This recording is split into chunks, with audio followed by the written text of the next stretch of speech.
What's up guys, Josh from Strength Side here, and today we're going to talk about how to make your back mobile and strong.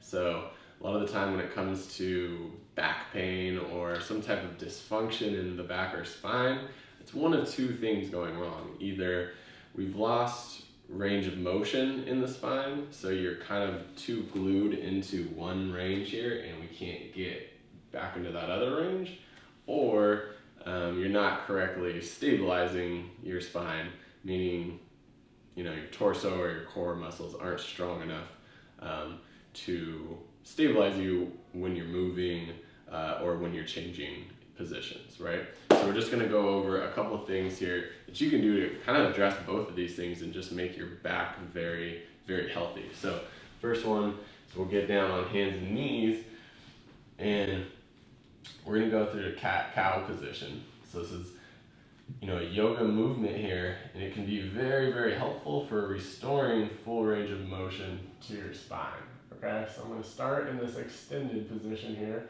So I'm going to stick my butt up in the air. I'm going to kind of pull the shoulders back, pop my chest up, and my head's going to come up with this. Okay, so I get this nice arch in the back.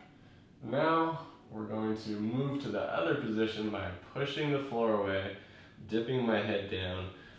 Now I tuck my tailbone under and I get to this rounded, fully flexed position, okay?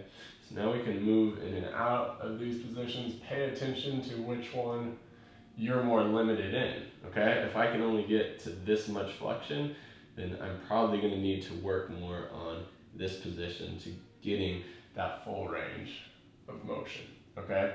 Now, another thing I wanna say is just be mindful when you do this. Don't just, right? Try to feel what's going on in your spine. Your upper back is rounding, your lower back is rounding, your pelvis is tilting, okay?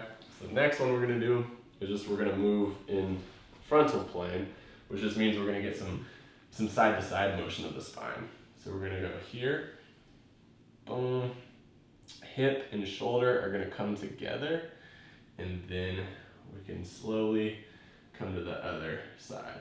So let me give you a front angle here.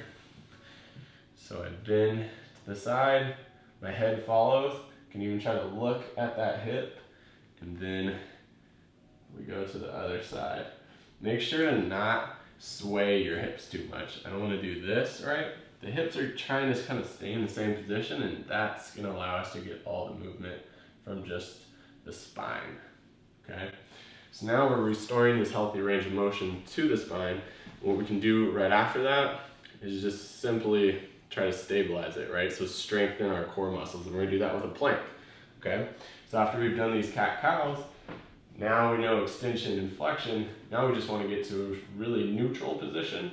I can do my plank on my hands or my elbows. I'm gonna do it on my hands right now. I'm gonna push the ground away. I'm going to tighten up my stomach, and I'm going to think about trying to just keep the whole core really tight. 360, right? So my back muscles, the side of the core, the front of the core, everything is really, really engaged here, okay? We have a video on doing a perfect plank.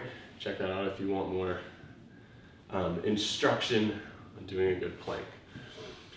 Okay guys, that's the video. Some different things that you can do to keep your back healthy or to get yourself out of back pain.